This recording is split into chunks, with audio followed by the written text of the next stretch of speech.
I am Dana K. White of aslobcomesclean.com and the author of Decluttering at the Speed of Life and How to Manage Your Home Without Losing Your Mind. That's the books and different translations that they're in. So anyway, that little stack right there, that's what I'm pointing at. Anyway, I'm doing a Q&A just over I'm trying to do one of these a month to kind of go back over some of the questions that come up. One of them that I actually meant to answer last time and didn't is what about clothing that you haven't worn in a year because of quarantine? So one of the tips that I gave was I try to look for dust lines on the shoulders of clothes in my closet, and that kind of reveals to me that, hey, you haven't worn this and long enough for it to have dust lines on it, okay?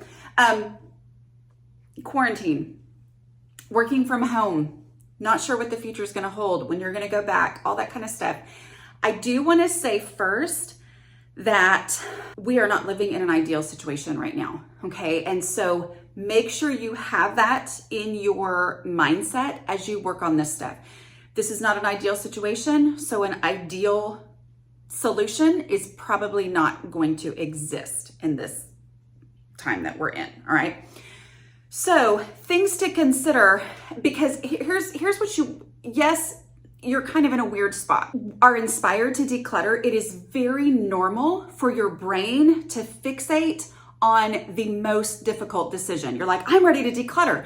Okay, I'm gonna make this really big decision that has awakened me in the middle of the night for the last year and made me go, blah, blah, blah, what am I gonna do? And you just think, I don't know, there's so many, and don't start on that. Start with your easy clothes so that you may have the opportunity and to create the space to be able to be like, okay, I can live comfortably knowing that these things are over here waiting for what if. But also go ahead and kind of assess them with new eyes. Like, what have I learned over the course of the last year that makes me go, you know, I maybe don't need, because I've worn the same 3 pairs of yoga pants and 5 t-shirts over the course of the last year. I know, especially for us, when we were in big time lockdown, that was me. I mean, I was kind of like, yeah, I'm wearing the same 5 favorite outfits because I don't want to be uncomfortable. So look at your clothes through those eyes now and say,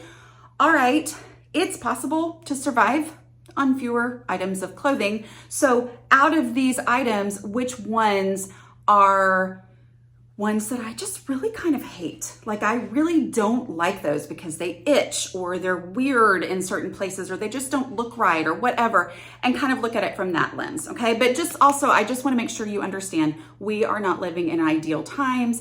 And so know that going in, it's going to be hard to make some of those decisions because this is a weird time. Oh, thank you to those of you who told me to put my treasured quilt into a non-plastic bag. So it's going in a pillowcase. Is that okay? Somebody asked, what about the blankets on your bed?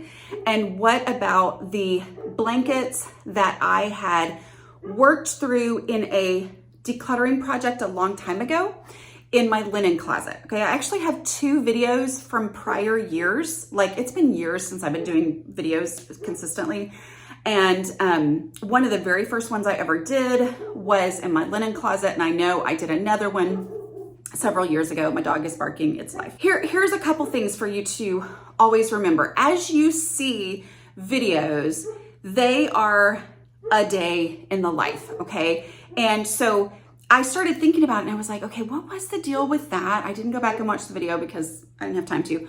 But I do remember at some point having realized that I thought blankets should go in my linen closet. And so I was like, that's where they're going to be. That makes sense for blankets to be in my linen closet. And yet we would be confused and forget that there were blankets in the linen closet because where we looked first for blankets was in that blanket container. That is actually one of my major decluttering strategies. That is my first decluttering question. Where would I look for it first? And a big part of that is accepting how we actually function as a family. as opposed to where should things go in a normal person's house, which can be really tempting as someone who has never felt normal in how my house operates. And I would look at other people's houses and go, how do they do it? I want to be like them. It was very tempting to be like, oh, well, where are things supposed to go? So we started I just embraced it and went, this is where we look first. Why am I fighting that? That's just where we're going to go. The other thing too with that is, yes, we do still have blankets on our bed. It's, I think it was March when I filmed that. There was something that I said within the video that ended up not making sense. And so I cut it out. So yes, there could be more, because I don't know, as my son says, Mom, you often start a thought and then don't actually finish it. It makes it really hard to edit. Anyway, sorry, that's thanks for those of you who've diagnosed me with ADHD, but anyway, I get it. Here's the thing. Yes, we do have some blankets on our bed. Some of those, like my husband and I, our bed at this point has some thinner blankets on it because we're kind of in that transition time. But we also like to have blankets any time of year. Okay, so those will either be folded at the bottom of the bed or honestly just kind of shoved at the bottom of the bed, or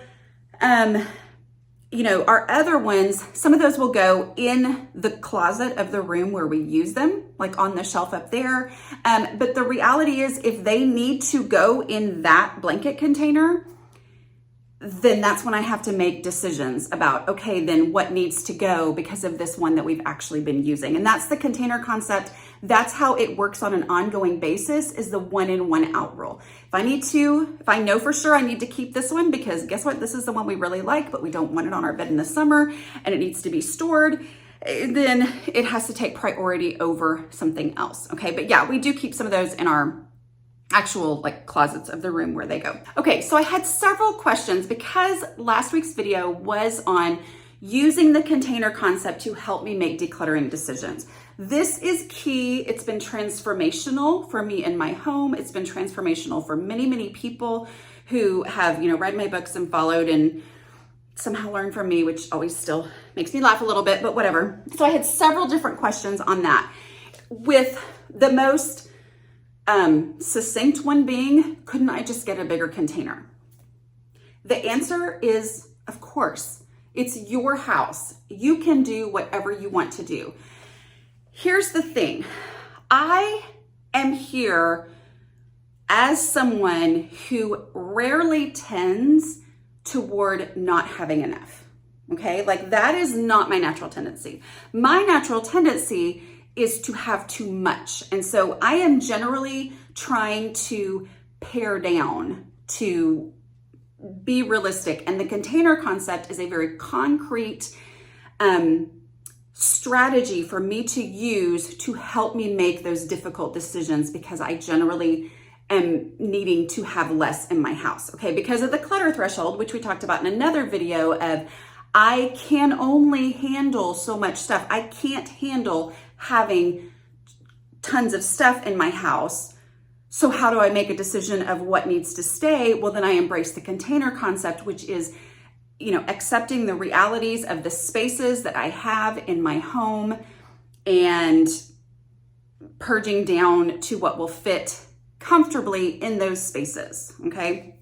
And then if things are fitting comfortably in the realistic actual spaces I have in my home, that's generally when I'm able to keep it under control, which is my clutter threshold. So it all really works together, which is where I recommend my books, because then I talk through them very, like with editors and all this. That's the thing about YouTube, you guys, is I blah, blah, blah, blah, blah, and, with written words, I can go in and I can and I can't do that on here. So anyway, it is what it is. That's the reality. But anyway, so could you get a bigger container? Absolutely. But let me tell you how I've worked through that in my own brain. That is exactly what I used to do. I would think, okay, this is the space to put blankets in. I'm gonna put my blankets in there. Oh no, I have more blankets left over. I need another container for blankets, or I need to buy a new, bigger container for blankets. And then I would do that, absolutely what I would do, because it was totally logical in my brain. And it sounds logical, because I thought containers were what organized people put their stuff in. And so I didn't know they were using containers as limits. If I got a bigger one, well, then the truth is I would be taking up more space within that room, which I don't have more space to give in that room. All right. But I didn't know that before. I just thought, okay, well, I just need more containers. I need a bigger container so that I can keep all my stuff. And when I realized that containers are meant to be limits, okay, they're meant to contain, okay, they're meant to help me make the decision of what should stay and what should go, it clicked in my brain, oh, I don't technically need all these blankets. Like, I like all the blankets. You know, somebody else, I think, asked a question, which I actually didn't copy down, but, you know, about where does the what I like come in? What I like is absolutely the most important thing, except that it's putting what I like in first, which helps me sort out what I like the most. Because if I just let myself say, I like blankets, which is true, absolutely true, I do like blankets, then there's no limit to how many. Well, I can't have an entire house full of blankets. Okay, I feel like I'm just going all over the place here. Here's what it comes down to. When I realized a container is meant to serve as a limit, I realized every space in my home is a container. Every bookshelf, every drawer, every blanket container, everything, every room is its own container. And my family deserves space in the container, okay? My family needs the space to move around and do what they need to do. And that is my top priority, which was another question. Somebody asked, how do you decide how much of available space, sorry, my thing is over there, how much of available space to designate to different categories of things? It's a matter of priorities, but how do you set realistic priorities? People come first. My family comes first. The people who live in this house deserve space first. That means they need to be able to sit comfortably when they need to plop down somewhere when they come home and go, so that means I can't have more things in my space and give them priority over an open, clear seating area. My family needs to be able to walk from one side of the room to the other without having to navigate and trip over things. Okay, so people deserve space, and the things that they need to do deserve, I'm trying to smile because sometimes I get really intense and I forget to smile. That's a scary smile. Anyway, but sometimes people, you know, when I had so much stuff in my house, we couldn't move around freely. I mean, we couldn't get to what we needed to get to because of all the stuff, and I had to give priority to what do we need to be able to do and accomplish. Could I get a bigger container? Absolutely you can, but if you're watching me because you're overwhelmed by clutter, I'm gonna say first, try to embrace the container concept. I'm gonna give priority to my favorite stuff first and see if that will let you have that brain moment that happens to me and happens to so many of my people where you go, oh, okay. When my brain embraces that this space is how much space I have for blankets, and then I go ahead through the process, before I figured it out, I go through the process of saying, I'm only gonna have what will fit in this space, and it's gonna be my favorite stuff in there first. My brain is freed to go, oh, I guess I don't need that many blankets. And at that point, it's easy because I've already chosen my favorite stuff to keep in there, and I've gotten rid of my less favorite stuff, and then I'm able to embrace the container concept. So if I'm gonna bring something into my home, there has to be space for it. If I need to bring in another container for blankets, what am I gonna give up? I could give up my recliner. Well, I'm not willing to give up my recliner because we use that recliner. That is something my family needs. And so when I start thinking of it that way, I go, well, I'm not willing to give up that recliner. I could give up that rocking chair. Well, that was my grandma's, actually not my grandma's, it was my mom's rocking chair that she rocked me in 47 years ago. I don't know who it was that thought I had a kid that was 47. I'm 47. Anyway, but I could give that up. I'm not willing to give that rocking chair up, okay? I could, get rid of my dogs. Like I would do that. They're my actual babies. Anyway, yes, their crates take up space, but guess what? They live here and that's where they like to hang out. Not really, they like to be exactly with me all the time. But anyway, I'm just saying, if I was gonna get a bigger container or another container, I have to get rid of something else. And when I look at it that way, I go, oh, I'm not willing to get rid of anything else. I would prefer to have fewer blankets. Because if I get another container for blankets and get rid of my recliner, I am saying I value these blankets more than I value that. Or if I just want to keep it all and we can't move around, then I'm saying I value these blankets more than I value being able to live comfortably in my home. Okay, so, and I'm saying all that as someone who used to keep all the blankets. Okay, so don't be offended and say, she said that I don't value my people in my home. I'm saying I used to think I could keep it all. And in reality, that was me not valuing the people. I just didn't understand. I didn't understand there was a limit to space. I would have said I understood it, but I didn't understand it. One more thing on the container concept. I know, I'm talking a lot about this today. How do you deal with when you get new hobbies? Somebody was saying they're really into something new, and well, it used to just be a backpack full of stuff. They've collected more stuff for that hobby.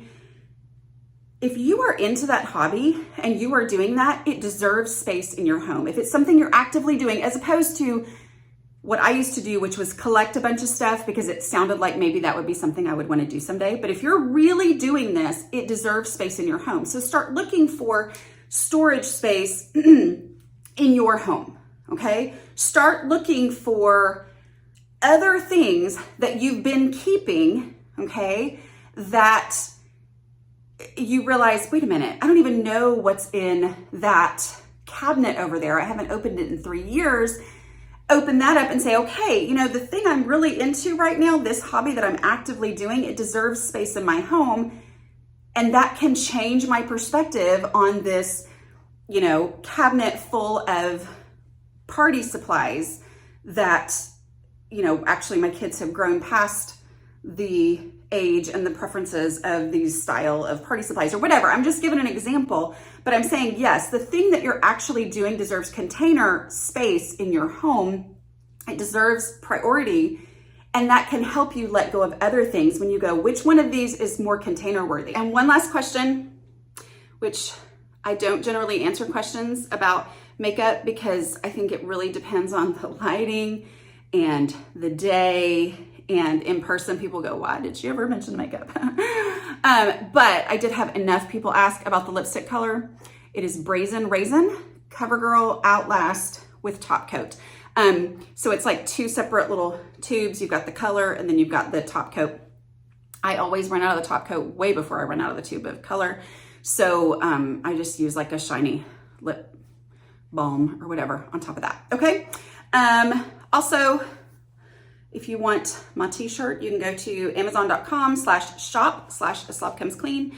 And I've got several t-shirts. I've got this one because we don't want to just think about what we're gonna do. We wanna take action, right? Okay, because just all the great ideas that I have don't really impact my home unless I take action. I also have one that says do the dishes and one that says just declutter. I will talk to you guys next week.